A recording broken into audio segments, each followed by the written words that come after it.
Mesdames et messieurs, bienvenue sur Sahel News TV pour votre flash d'information de ce 14 mars 2025. L'état-major général des armées informe l'opinion nationale que le 12 mars 2025, à 20h30, 3 abus tirés par des terroristes ont survolé dans les camps militaires de Gao.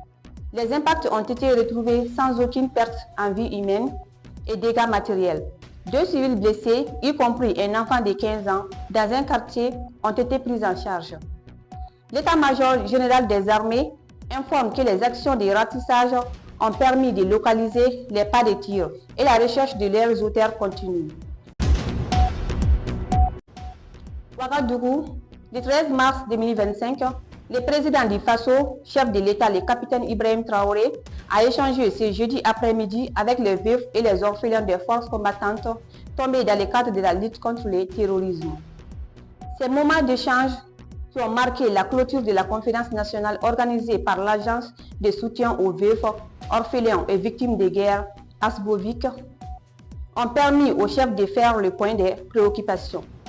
L'autonomisation des veufs, l'harmonisation des textes dans la prise en charge des veufs et des orphelins par les différents corps des forces de défense et de sécurité. La prise en charge psychosociale, la prise en charge des pupilles de la nation sont autant de préoccupations soulevées par les participants.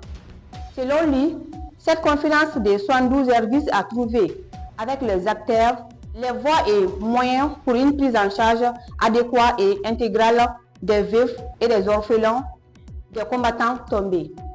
Le capitaine Ibrahim Traoré indique que la mise en place d'un fichier complet est la première étape d'une prise en charge reçue des veufs, orphelins et des blessés du fait du terrorisme. Une étape presque bouclée selon le président du Faso qui dit comprendre la situation des familles éplorées.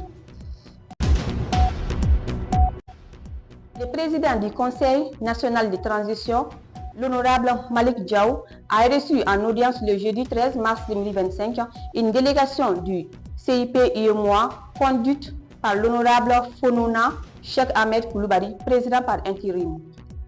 L'hôte du jour a déclaré à sa sortie d'audience que cette visite s'inscrit dans le cadre de la première session ordinaire du comité interparlementaire de l'UEMOA au titre de l'année 2025.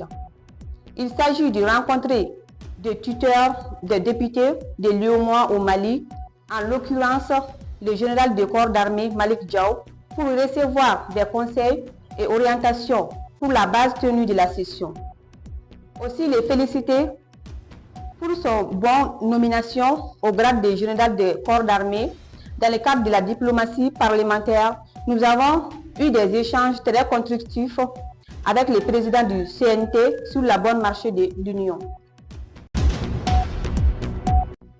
Le 12 mars 2025, sous la présidence du général d'armée Assimi Goïta, président de la transition, et en présence du docteur général de division Abdoulaye Maïga, Premier ministre, le palais présidentiel de Koulouba a accueilli une réunion décisive consacrée à l'adoption du décret numéro 2025-0182 PTRM.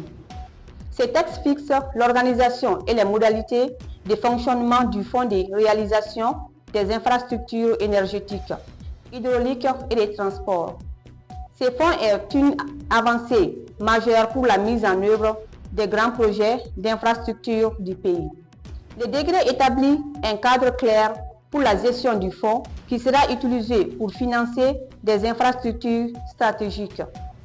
Les recettes collectées seront logées dans un compte spécifique au Trésor public sous la dénomination Fonds de réalisation des infrastructures énergétiques, hydrauliques et de transport.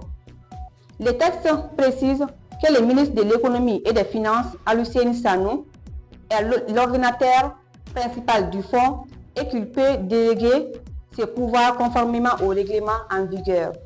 La gestion du fonds sera assurée par un comité de pilotage composé des représentants des ministres concernés, 2 représentants du ministre de l'économie et finances, un représentant du ministre de l'énergie et de l'eau, Boubacar Diané, un représentant du ministre de l'environnement et de l'assainissement et du développement durable, Mme Doumbia Mariam Tangara, Un représentant du ministre des Transports et des Infrastructures, Mme Dambélé Madina Sissoko.